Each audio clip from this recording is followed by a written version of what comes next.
తెలంగాణ భవన్ లో కేసీఆర్ మాట్లాడుతున్నారు. లైవ్ లో చూద్దాం. ధీమాగా చూసే తెలంగాణ తయారు చేసాం మనం.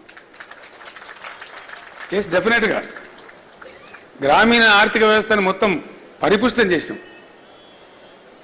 ఇవన్నీ అర్థం కాకుండా పెన్షన్ల పేరు కావచ్చు, రైతు బంధు పేరు కావచ్చు, మరొకటి కావచ్చు వేల కోట్ల రూపాయలు గ్రామీణ ప్రాంతాలకు పంపు చేసినాం.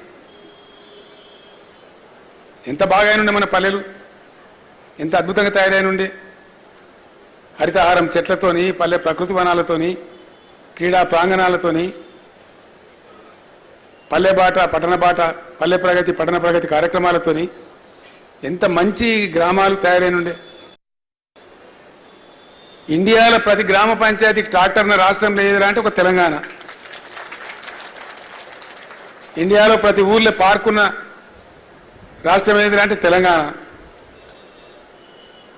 జిఎస్డిపిలో నంబర్ 1 ఎవరు అంటే తెలంగాణ. పర్ క్యాపిటల్ నంబర్ 1 ఎవరు అంటే తెలంగాణ. పరిశుభ్రమైన నీళ్ళు ఇచ్చినోడు ఎవరు అంటే తెలంగాణ.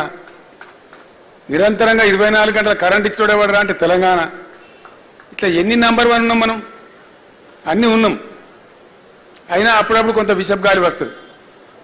కొన్ని విష ప్రచారాలకు, అత్యాశలకు, అడ్డగోలు హామీలకు ప్రజలు అప్పుడప్పుడు భ్రమిస్తారు.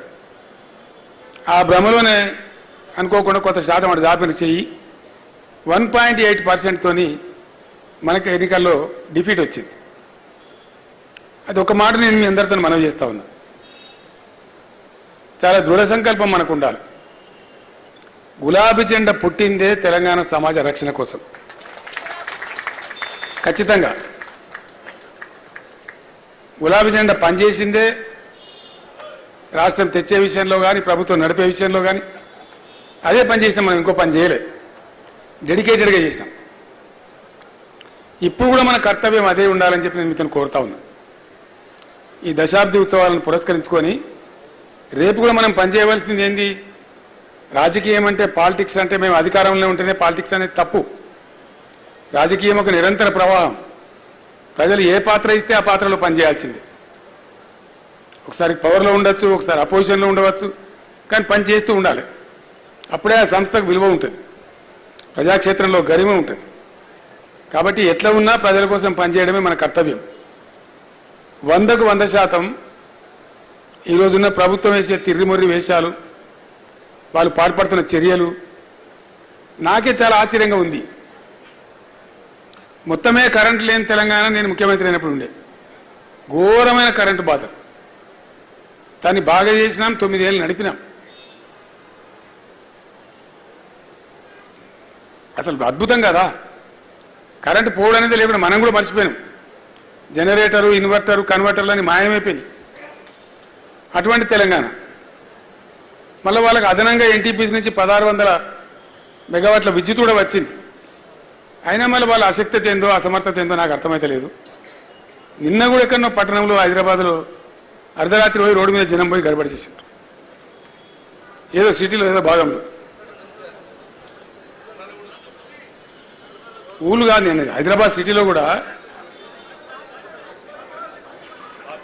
బాచ్పల్లి ఘోరంగా ఫోటోలు వస్తూ ఉన్నాయి, వార్తలు వస్తూ ఉన్నాయి టీవీలలో. వాళ్ళు ఏదో ఉల్టా మాట్లాడుతున్నారు. మన ముఖ్యమంత్రి అంటే హరీష్ రావు పోయి లైన్మెన్ పనిచేయిస్తాడు. ఇప్పుడు హరీష్ రావు ముఖ్యమంత్రి, రేవంత్ రెడ్డి ముఖ్యమంత్రి రాష్ట్రానికి. ఎవడు ముఖ్యమంత్రి? ఒక ముఖ్యమంత్రి స్థాయిలో వ్యక్తికి అట్లా మాట్లాడచ్చునా? అంత పేలవమైన మాటలు. లక్ష్మయ్య గారు నా కోపానికి వచ్చి స్టేట్మెంట్లు అన్నారు. అతను నీకు పనిచేసి కూడా శాతం అవుతుందా అని. ఎందుకంటే ఇంత అద్భుతమైనటువంటి పథకాలు కొన్ని, అంత బాగా వచ్చిన కరెంటు ఎట్లా ఫెయిల్ అవుతుంది అసమర్థత కాకపోతే? మిషన్ భగీరథ మొత్తం యుఎన్ఓ కాడికెళ్ళి మెచ్చుకున్న పథకం. ప్రతి ఇంట్లో నల్లా పెట్టి పట్టణ ప్రాంతాలలో రూపాయికి కనెక్షన్ ఇచ్చి చాలా చాలా గొప్పగా జరిగిన కార్యక్రమం, ప్రజల అనుభవంలో ఉన్న కార్యక్రమం. అది ఎట్లా కింది అయితే నాకు అర్థం కాదు. తెలివి తక్కువతనం కాకపోతే దీన్ని అంతా ఏమనుకుంటారు ప్రజలు? రైతు బంధు గదెట్లా బంద్ అవుతుంది? ఎందుకు ఆగం చేసుడు వాళ్ళని? దానికి ఆంక్షలు పెడతాం, కొంక్షలు పెడతాం. మీరు 10,000 ఇస్తే 15 ఇస్తామని వాగ్దానం చేయడం, తర్వాత దాన్ని భంగం చేయడం, పాత 5,000 కూడా ఇవ్వకపోవడం ఏమనిపిస్తుంది ప్రజలలో? కాబట్టి ఇప్పుడున్న ప్రభుత్వానికి రోజులు దగ్గర పడ్డాయి.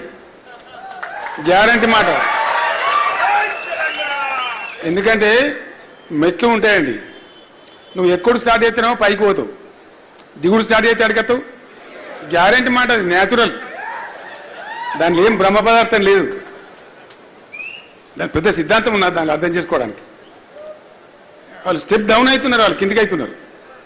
అన్నిట్లో విఫలమే. కరెంటు రాదు, రైతు బంధు రాదు, మంచినీళ్ళు రావు, సాగునీళ్ళు రావు, పెన్షన్లు ఎగ్గొడతారు. 2 ఇస్తే 4 ఇస్తామని అర్రాసు పడలేక వాడి ముసలోళ్ళు నాగం పట్టించి ఆ 2 కూడా ఇయ్యక ఆయనతో జనవరి నెలలో ఒక నెల ఈత కొట్టింది. అప్పుడు ఏమొస్తుంది జనంలో? ఏం అభిప్రాయం వస్తుంది? సహజంగానే ఆ ప్లేస్లో మనం ఉంటే కూడా ఏమనుకుంటాం? ఇంత దోకానా అనుకుంటాం, అంతే కదా. సో ఇవన్నీ పరంపర జరుగుతూ ఉన్నాయి.